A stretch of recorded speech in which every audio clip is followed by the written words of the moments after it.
Hello नमस्कार, एक बार आप सभी का फिर से स्वागत है हमारे इस यूट्यूब चैनल में। इस वीडियो में हम लोग बात करने वाले हैं कि अगले 20 से 25 दिनों में मैथ में हम ऐसा क्या करें जिससे कि हमारा स्कोर उसमें बढ़ जाए, एग्जाम में हम अच्छा परफॉर्म करें। जितना हमारा स्कोर आ रहा है उसमें से 10 से 20 मार्क्स अगर हमें बढ़ाने हो तो हमें क्या करना चाहिए। इस टाइम पे टाइम की बहुत ज्यादा वैल्यू है, बहुत कम टाइम हमारे पास है, तो मैं आपका टाइम वेस्ट नहीं करूंगा। आपने वीडियो में क्लिक किया है तो आपको कुछ ना कुछ अच्छा जरूर मिलेगा। तो बिना टाइम वेस्ट किए शुरू करते हैं। देखिए, ये कुछ चीजें हैं और इसके बाद मैं आपको बताऊंगा कि इंपॉर्टेंट टॉपिक्स क्या हैं जिनको आपको पढ़ना ही पढ़ना है।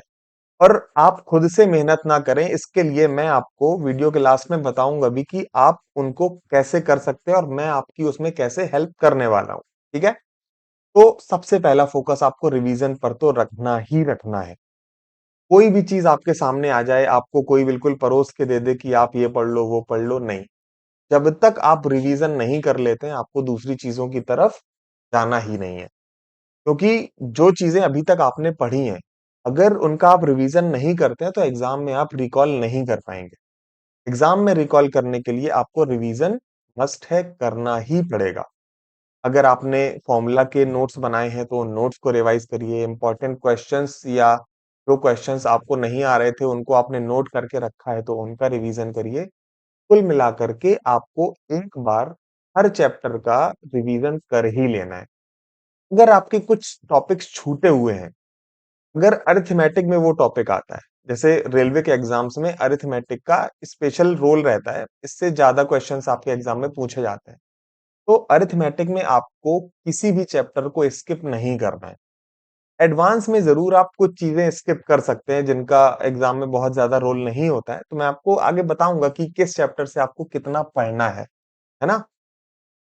अगली चीज है, कुछ भी नया नहीं पढ़ना है। कुछ भी नया नया नहीं पढ़ना है का मतलब, अगर कोई यूट्यूब में आकर टफ क्वेश्चंस करा रहा है या आप किसी नई बुक की तरफ चले गए, आपने कोई ऐसी बुक अभी तक पढ़ी ही नहीं थी लेकिन आप एग्जाम के 20 दिन पहले उसको उठा लेते हैं, तो उसका कोई यूज नहीं है, कोई प्रॉफिट नहीं होगा आपके एग्जाम में। आपने जो भी पढ़ा है वो और आप भूल जाएंगे, तो कुछ भी आपको नया नहीं पढ़ना है। यूट्यूब पर मैराथन वीडियोस नहीं देखने हैं। देखिए, मैराथन वीडियोस में क्या होगा, जो चीजें आपने ऑलरेडी पढ़ रखी है वही वहां पर पढ़ाई जाएंगी। वहां पर टीचर सॉल्यूशन करा रहा है, आप उसके सॉल्यूशन को देखेंगे, अपना दिमाग नहीं लगाएंगे, बहुत कुछ ज्यादा सीखेंगे नहीं।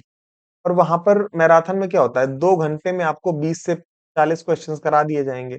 अगर वो आप क्वेश्चंस को खुद से सॉल्व करो तो शायद 1 घंटे में उतना काम कर लो। तो टाइम भी हमें सेव करना है, इस वजह से हमें मैराथन नहीं देखनी है। हालांकि आप उन चैप्टर्स के लिए मैराथन देख सकते हैं जो चैप्टर्स आपके वीक हैं या आपको लगता है कि एग्जाम के लिए वो इम्पोर्टेंट है। जैसे मैंने अर्थमेटिक का बताया, सारी की सारी अर्थमेटिक आपके एग्जाम के पॉइंट ऑफ व्यू से बहुत ज्यादा इंपॉर्टेंट है। तो अर्थमेटिक में सपोज आपका प्रॉफिट एंड लॉस का चैप्टर छूटा हुआ है, इसकी मैराथन देखकर आप टेक्स्ट बुक से या किसी और प्लेटफॉर्म से इसके चैप्टर वाइज क्वेश्चंस लगा लीजिए। बुक को भी लगाने की जरूरत नहीं है। अगर आप अभी कोई बुक लगाने जा रहे हो जैसे कि यूथ पब्लिकेशन की बुक या किरण पब्लिकेशन की बुक, आपको नहीं लगाना है, कोई फायदा नहीं है। लगा पाओगे नहीं, उससे बेटर है कि प्रैक्टिस ही कर लो, है ना। मॉक, सबसे ज्यादा फोकस आपका इस समय मॉक पर, सेक्शनल टेस्ट पर, चैप्टर वाइज टेस्ट पर ही रहना चाहिए। चैप्टर वाइज टेस्ट आप लगा सकते हो, जैसे कोई टॉपिक आपका वीक है, आपको लगता है कि इसमें मुझे और प्रैक्टिस की जरूरत है और आपके पास बुक से सॉल्व करने का टाइम नहीं है, तो सीधे सीधे जाकर चैप्टर वाइज टेस्ट लगा लो, टेक्स्ट बुक से या कोई और प्लेटफॉर्म हो आपके पास। बाकी दिन में 2 सेक्शनल टेस्ट तो आपको लगाना ही है, जिससे कि आपका जो एग्जाम में मैथ का फियर है, मैथ का डर है, वो खत्म हो जाए। और मॉक्स अगर आप एक लगाते हो तो लगाते रहो, अगर 2 कर सकते हो तो और बढ़िया। आपकी आपका जो एग्जाम को लेकर डर है वो यहाँ से खत्म हो जाएगा। ठीक है। अब बात करते हैं इंपॉर्टेंट टॉपिक्स की और मैं उसमें आपकी कैसे हेल्प कर सकता हूँ। देखिए, ये तो मैंने बता ही दिया है आपको कि इतना आपको मॉक लगाना ही है ना। देखिए, एक ये क्वेश्चन है, ये मैंने लगभग लगभग हर एग्जाम में, हर सेट में देखा हुआ है। और मुझे लग रहा है कि ये एलसीएम एंड एचसीएफ का क्वेश्चन डायरेक्ट आपके एग्जाम में देखने को मिल सकता है। तो इसको एक बार आप देख लेना, आपको बस इतना याद रखना है कि पहला नंबर इंटू दूसरा number equals to LCM into HCF होता है ना? LCM into HCF. तो इस फॉर्मूले पर आपके एग्जाम में एक क्वेश्चन जरूर देखने को मिलेगा। एक अलजेब्रा का ये क्वेश्चन आता है, डेफिनेटली आपके एग्जाम में भी देखने को मिलेगा। हो सकता है कि अगली बार को x square minus one upon x square की वैल्यू पूछ दी जाए, या इस x square plus one upon x square की वैल्यू दे के आपसे x plus one upon x की वैल्यू पूछ दी जाए। तो इस तरीके से आपके एग्जाम में घुमा फिरा कर क्वेश्चन बन सकता है ना? तो इसकी भी आपको थोड़ी बहुत प्रैक्टिस, थोड़ी बहुत क्वेश्चंस लगा लेने हैं। ये कहाँ से लगाने मैं आपको अभी बताऊंगा आगे। देखिए, ट्रिग्नोमेट्री के फॉर्मूले पर एक दो क्वेश्चंस आपके एग्जाम में बन जाते हैं। तो इन फॉर्मूले को आपको याद कर लेना है। एक मैंने वीडियो बनाया हुआ है, 30-35 मिनट का वीडियो है। उसमें मैंने ट्रिग्नोमेट्री के सारे फॉर्मूले कराए हुए हैं। सिर्फ फॉर्मूला वीडियो है। आप अगर मैं इसकी लिंक आपको डिस्क्रिप्शन में दे दूंगा, आपको जाकर वहां से देख लेना है, ठीक है? ये फॉर्मूला वीडियो जरूर देख के जाइए, एक से दो क्वेश्चंस आपको एग्जाम में जरूर देखने को मिलेंगे। मेंसुरेशन फॉर्मूला, मेंसुरेशन के फॉर्मूले पर भी क्वेश्चंस बहुत आते हैं आपके एग्जाम में। इस बार भी बहुत ज्यादा चांसेस है कि एक से दो क्वेश्चंस आपके एग्जाम में आ जाएंगे।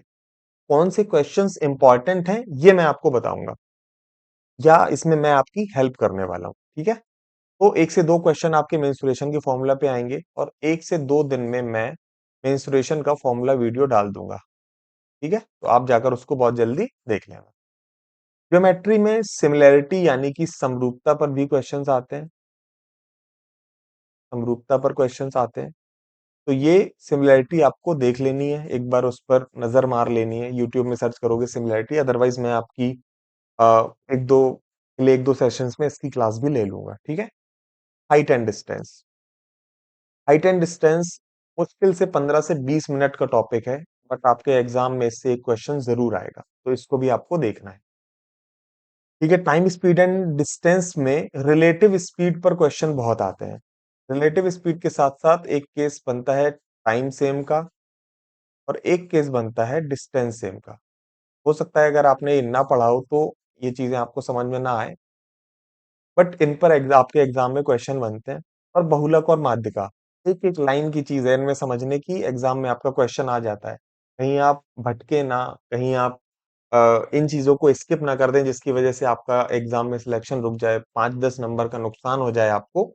तो इसके लिए आपको इन सारी चीजों को तो देखना ही देखना है, ठीक है? अब इन सारी चीजों को आप अलग से देखने नहीं जाएंगे। मैं डेली एनटीपीसी के लिए मोस्ट एक्सपेक्टेड क्वेश्चंस की सीरीज कराता हूं। तो उस सीरीज को आपको फॉलो करना है। मैं इसमें सिर्फ 10 क्लासेस लूंगा, और उन 10 क्लासेस में यहां पर मैंने जितने भी क्वेश्चंस मेंशन किए हैं, जितने भी इंपॉर्टेंट टॉपिक्स मेंशन किए हैं, सारे के सारे टॉपिक्स आपके इन 10 क्लासेस में कवर हो जाएंगे। तो मेरी गारंटी है, अगर आपने मैथ में कुछ नहीं पढ़ा है, बस आपको थोड़ी बहुत अंडरस्टैंडिंग है, तो 80% स्कोर आप इन क्लासेस को देखकर ले आएंगे। अगर थोड़ी बहुत आपकी और नॉलेज है और आप सीरियसली करते हैं, तो 90% स्कोर तो आपका आ ही जाएगा। अगर कोई बहुत ही सीरियस है तो फिर 100% भी कहीं नहीं गया, उतना स्कोर भी आपका आ जाएगा। तो इन 10 क्लासेस को आपको बहुत सीरियसली लेना है। एक क्लास में ऑलरेडी ले चुका हूँ, आज फिर एक क्लास लेने वाला हूँ। डेली हमारी एक एक क्लास आएगी और 10 क्लासेस में सारा कंप्लीट हो जाएगा।